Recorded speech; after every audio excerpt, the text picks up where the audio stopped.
not all intimacy has to be sexual intimacy. And by building platonic intimacy, that actually facilitates sexual intimacy too.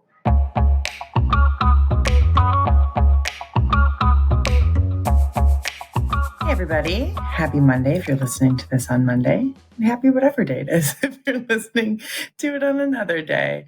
We're going to talk about cuddle parties today. I went to my first cuddle party, and so that inspired this topic. And I asked in my Instagram broadcast channel, I was like, is this something people would even want to hear about? Because sometimes, I'm like, it's just like my life. It's just like things I'm trying. And you guys said overwhelmingly yes. So let's get into it. And I'm going to try and be really mindful to just share my personal experience. That's kind of the rule of the cuddle party. So I'm going to leave other people out of it as much as I can, even though there was obviously some interactions. So first, I'm going to start with answering a couple of your questions. But before we get into that, I want to remind you of two things. So one, follow the show. We're talking about cuddle parties today, and we actually have Betty Martin coming up, who's going to be an amazing guest. I've already recorded with her. She's a facilitator of cuddle parties and created the Wheel of Consent. She's like a living legend in my field. So I'm excited for that. So if you like what we talk about today, especially make sure you follow the show so you don't miss that one. It also helps support the show. So if you're just like, okay, Heather's trying hard, let's support her. That's also appreciated. Thank you. All right. And then the other thing I want to let you know is that, I love hearing from you guys. So whether it's in the Instagram broadcast channel, my Instagram is Ask a Sex Therapist. So that's pretty easy to remember.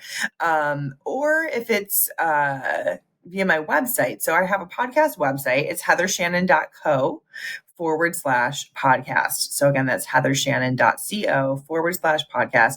And I've added a voicemail button to the side of the webpage. So you can just click on it, put in your name and email, and leave me a recording. And what's awesome about that is that we can then feature you and your voice with a real name or an anonymous name, whatever you want. On the podcast. So if you have a sex question, if there's a scenario, I really love this audio format. Obviously, as a podcaster, you can still write in your questions, and that's fully anonymous, no email address or anything. Also on my website. So check that out. Like I'm here for you. I'm going to answer your questions. So it's a fun new way for us to engage. So check out that button on the podcast webpage. We'll link to it in the show notes too. Okay, so now let's get into the questions about the cuddle party. So the first question is, what's a cuddle party, right? Like this is probably not something that most of us have been to before. And so what is it even? How do you define a cuddle party? So there's a few things. And I also want to be clear, I've been to one. So this is sort of like Heather goes to a cuddle party. This is not Heather, the expert on cuddle parties, okay? But a cuddle party is really what it sounds like. It's about affection. It's not about being sexual. It's fully clothed. It's consensual. And each one I'm sure is different in different ways just because each facilitator is going to kind of have their own flavor. Each city or location is going to kind of have its own flavor. If you're curious about it, and you're wanting to find one, because that was one of the other questions, is how do you join? There is a website called cuddleparty.com. You can find a facilitator that way. You can also just Google it. The one I went to was listed on Eventbrite, right? So Eventbrite is available in every city, and you can check out if there's any events like that. You can check Meetup. I don't know if there's Facebook groups, but you could try that. So just, do a little internet research, see how that goes. And then somebody also asked, is it a play party? And so for those of you who are also like, what's a play party? A play party is more sexual, or it could be kink focused. Again, there's different flavors to those as well. We did talk about these a little bit in a past episode about BDSM and play parties with our guest, Kisiana Boom. So I will link to that episode in the show notes if you want to check that one out. but no, it's not a play party. So that's kind of an important distinction. The play parties do get more into kink and or sex, and the cuddle parties do not. They're platonic events. And then the other question is, are they popular? Like, is this a thing people are doing? And I live in kind of a mid-sized city and I was able to find one. I certainly think if you live in a larger city or just visit a larger city, you can find one. The general like vibe of them is like, this is all about connection, and safe connection. I think they can be kind of an interesting idea if you're curious to explore non-monogamy, but you just want to like dip your toe in and like, let's just be cuddly with other people. Like, we're not going to dive all the way into the deep end on this. Let's just see how we feel and, what emotions come up and communicate about it and what we're okay with. There were people at the cuddle party who were partnered. There were people who were single. So it kind of can attract all types of people, right? My guess would be that it might attract people who really value connection, right? Like just some common sense stuff. I do think a lot of people who are open or polyamorous are more open to connection, as you would expect, right? And so I think that there might be a higher percentage of those people, of that demographic. And then, what exactly happens? So I'll kind of just talk about the general setup of it. So there was kind of a structure, there is some structure, right? And I think the level to which that structure is implemented is probably going to vary from one cuddle party to the next. And as we're talking about this, I also want to say we are specifically talking about cuddle parties today. And this is really just about trying something new. And it's really just about getting out of your comfort zone, right? And even though I, like meeting people and connect fairly well and don't have a ton of social anxiety, this was still out of my comfort zone in some way, right? Like I didn't know what I was walking into. I didn't go with a partner or anything. So we'll talk about that. So keep that in mind in the back of your head. Like, I don't expect most of you to run out and go to a cuddle party. Although if you do, please message me and tell me about it. I would love to hear about it and what your experience was like.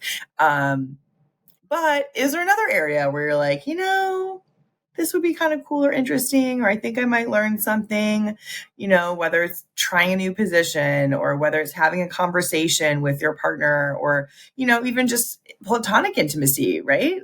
And that's part of the theme today too, is like not all intimacy has to be sexual intimacy. And by building platonic intimacy, that actually facilitates sexual intimacy too. Like the first layer of what I work on with my clients, like if a couple comes to me, is emotional intelligence, understanding your own emotions. Part of that, our emotions are part of our physical experience too. So kind of tuning in to what's going on in your body, right? Communicating. And then kind of, when we get more into the sexual stuff, consent, although cuddle parties are a great place to practice consent, because that, any kind of sexual pressure or sexual fears are taken off the table. So that's pretty cool. Okay. So what kind of happens? So usually there's, an arrival window, right? You kind of have to arrive by a certain time.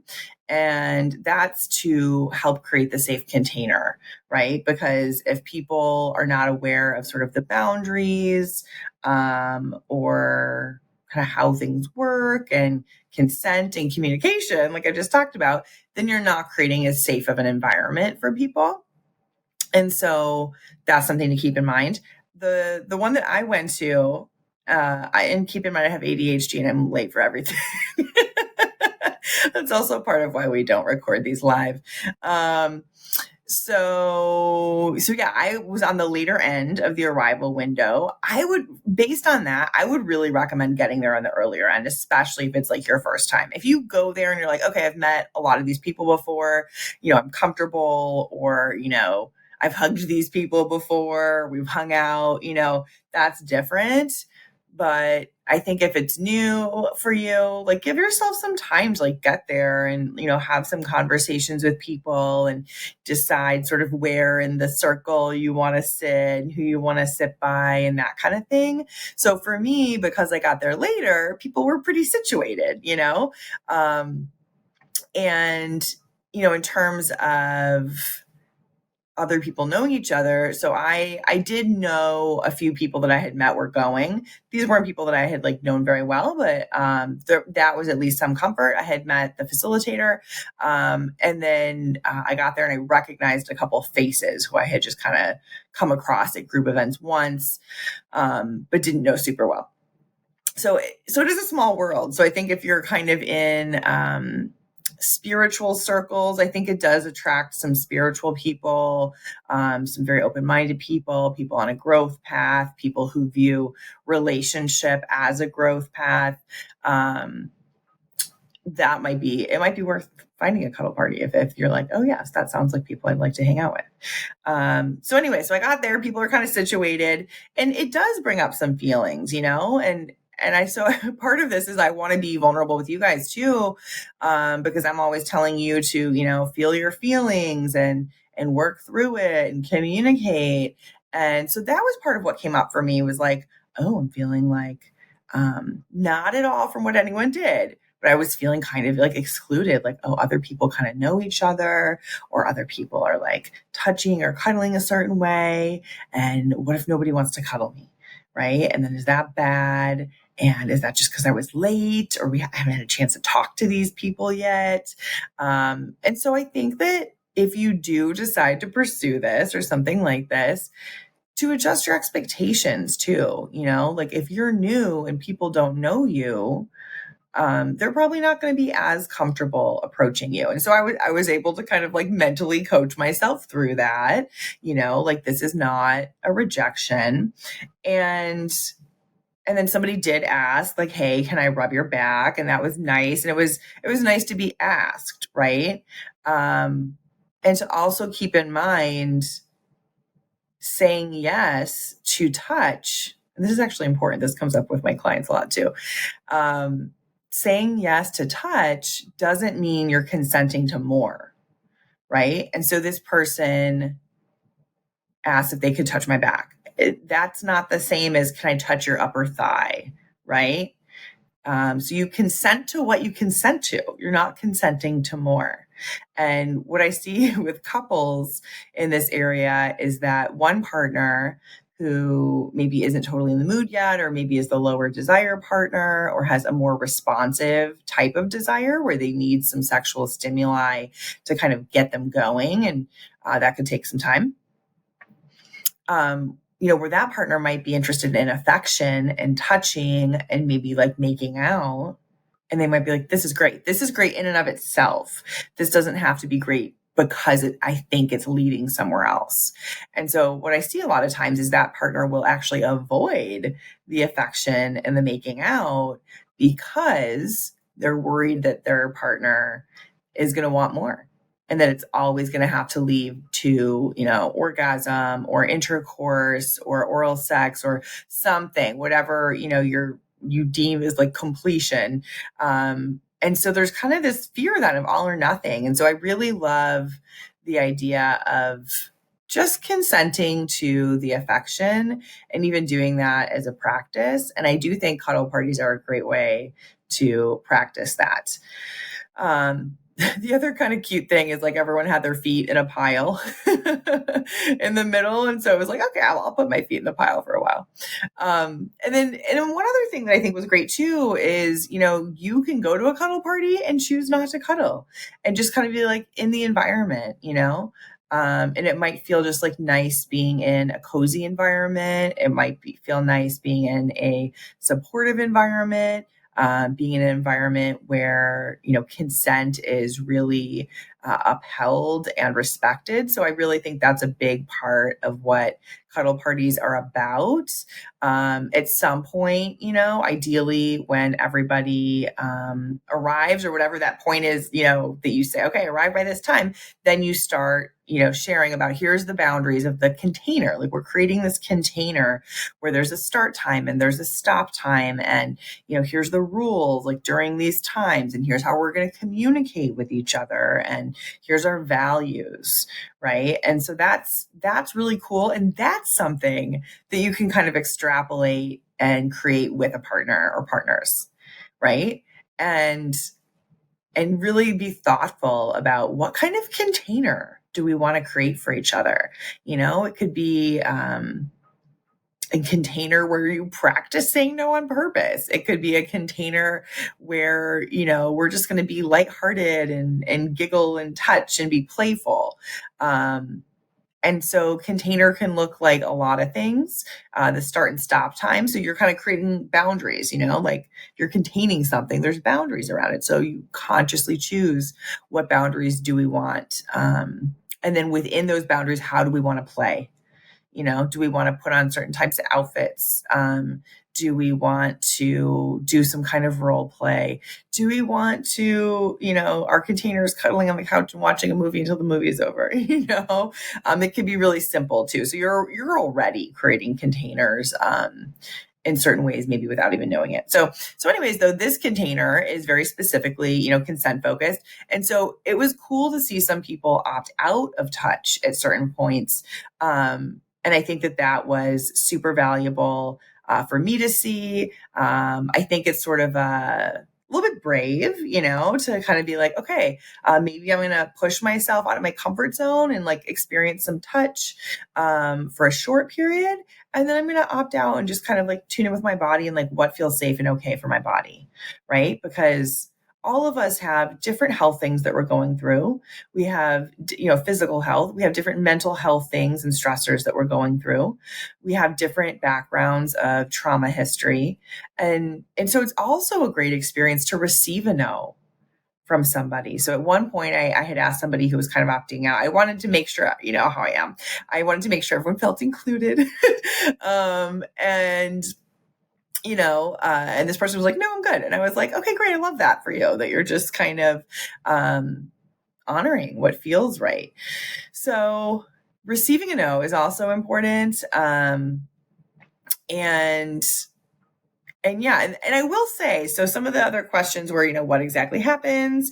So a lot of people were like lounging around, limbs were kind of like casually draped over other people, a lot of like legs crossed over other legs, and, arms reaching out to other people. There wasn't, at least at the one I went to, there wasn't a ton of people getting up and moving and changing who they were cuddling with. I would imagine that might vary from one cuddle party to the next. So, don't assume. And also in how it's facilitated. Is it facilitated in a super chill way? Is there more structure to it? That kind of thing. So the other unique twist of the one that I went to, and this is, all stuff that would be hopefully transparent, and in this case it was, in the description of the event, there was a little kink portion of the event too. And so that was something they disclosed. The kink was still fully clothed, so they still kind of were honoring the container of the cuddle party in that way. But it was an opportunity for people to have a discussion. So the one I went to really included a thoughtful discussion about existential kink, which is kind of this idea that we want to feel pain sometimes, or we want to feel mean sometimes, or we want to struggle. And I think that's something in our daily lives. And this is part of why I'm fascinated with kink in general, because I think it's so, there's kind of like a subversiveness and a reclaiming of parts that we typically push away, but are still part of us. So there's a lot of shadow work there and a lot of healing that can happen there. And so we explored that. So it was a really great conversation about, where do we actually want these things that we're maybe like complaining about in our lives? And can we own that part of ourselves and be curious about that part of ourselves and befriend that part of ourselves?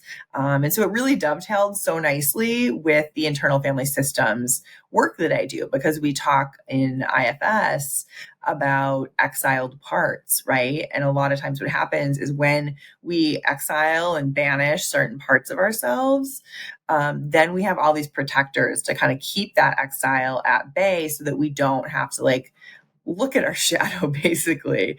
And so this is sort of like, how can we safely look at our shadow and how can we do some healing there? And so I love that.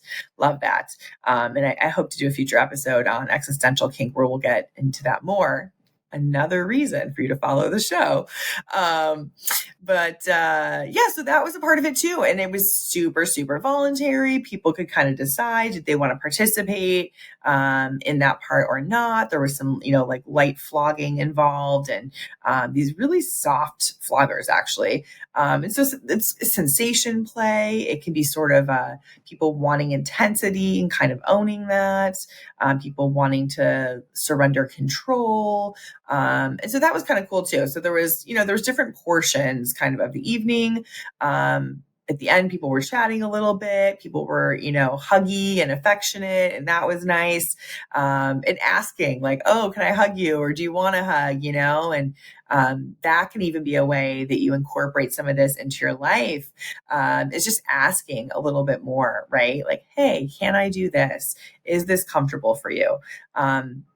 And in the episode coming up with Betty Martin, we're going to talk about that too, of like how you can kind of formalize that. And that's something I've been incorporating with clients as well, which is so powerful because that consent and that asking, like when we're the one asking, we can get in tune with our desire. And when we're the one receiving, we can get in tune with our boundaries and our ability to kind of state them. So there's a lot of power in that and a lot of, again, creating that safe container, because once you create the safe container, like I don't think I can drive this home enough. The sky's the limit, like when you feel safe and comfortable, and then you can start feeling more and more free to be yourself and to express your sexuality authentically and fully, and to be curious and to notice what's in your shadows and to bring some of it out of the shadows.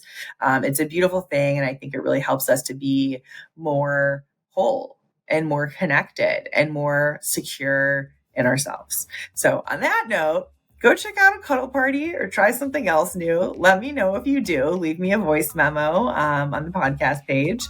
And thank you guys all so much for listening. I will catch you next Monday. Thank you for listening to the Ask a Sex Therapist podcast. Got a question about spicing things up in the bedroom? Find the answers you're looking for in my Dirty Talk Guide, a free resource for my podcast listeners. Grab yours now at heathershannon.co/dirty talk. Again, that's heathershannon.co/dirty talk. And be sure to tell your partner or friends, because everyone has something they would like to ask a sex therapist.